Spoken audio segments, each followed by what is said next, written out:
Сәлем достар, қалдарыңыз қалай? Бүгін мен сіздермен өте дәмді бір жасағаннан шығатын, қамыры да қытырлақ болып тұратын чебурекидің жасалу жолымен бөлісетін боламын.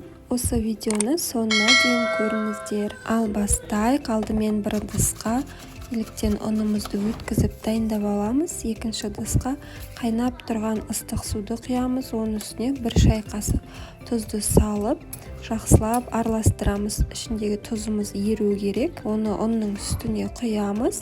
Одан кейін 2 ас қасық сұйық май құямыз. Алдымен шанышқымен араластырып аламыз. Қолымыз күйіп қалмас үшін кейін осылай қолымызбен араластырып қамыр илейміз. Бұл қамырға артық ұн қосудың қажеті жоқ. Ингредиентте қанша ұн деп тұр, сонша ғана қосасыз. Барлығын жақсылап осылай асықпай илеп аламыз. Сондай жұмсақ қамыр бізде болады. Енді осыны салафанға салып 20-30 минутқа қойып қоямыз, тындырамыз. Уақыт өте біздің қамырымыз суиды және де жұмыс істеуге өте ыңғайлы болады. Енді қамыр дайын болғанша біз салмасын дайындап қоямыз. Ол үшін тартылған ет, оның үстіне ұсақтап туралған жуа және де көз мөлшермен тұз, бұрыш қосып, қолымызбен жақсылап араластырып қоямыз.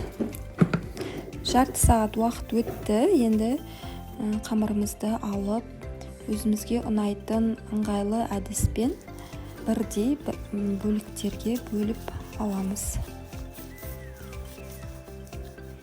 Мен осындай әдіспен жасаймын. Көз мөлшермен осылай кесіп дайындап аламын.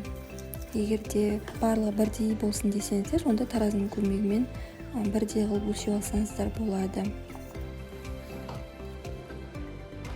Енді чебурекиларымызды дайындауға кірісеміз. Ол үшін алдымен шамалы ұнды себелеп, оқтаудың көмегімен жұқа етіп жайып шығамыз, жайып аламыз. Одан кейін ішіне салманы салып, еті пісу үшін осылай қасықпен жайып, шеттерін жақсылап қысып шығамыз.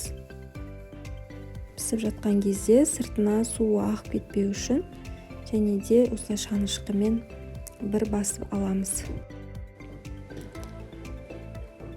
Осылай мен көрсеткен әдіспен жасасаңыздар болады, немесе арнайы роллерлар болады. Соның көмегімен де айналдырып шықсаңыздар болады.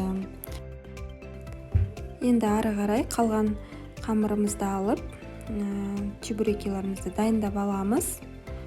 Етін міндетті түрде жұқалау қылып саласыздар және де қасықтың көмегімен жайып шығасыздар. Сол кезде ортасы жақсы пісіп шығады.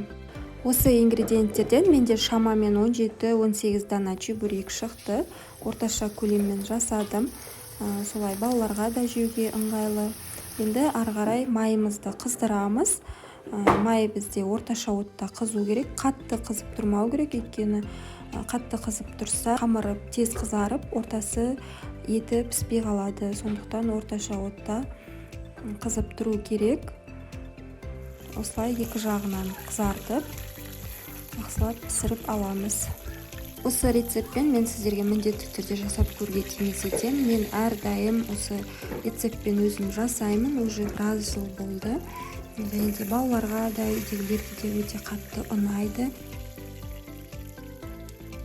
Егер де рецепт ұнаса, міндетті түрде мені қолдап, каналыма тіркеліп қойыңыздар. Піскен чебурекиларды осылай қағаз сүлгінің үстіне қойып отырамыз, артық майларын алу үшін.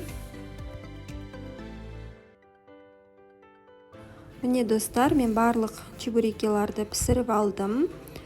Өте дәмді болып шықты.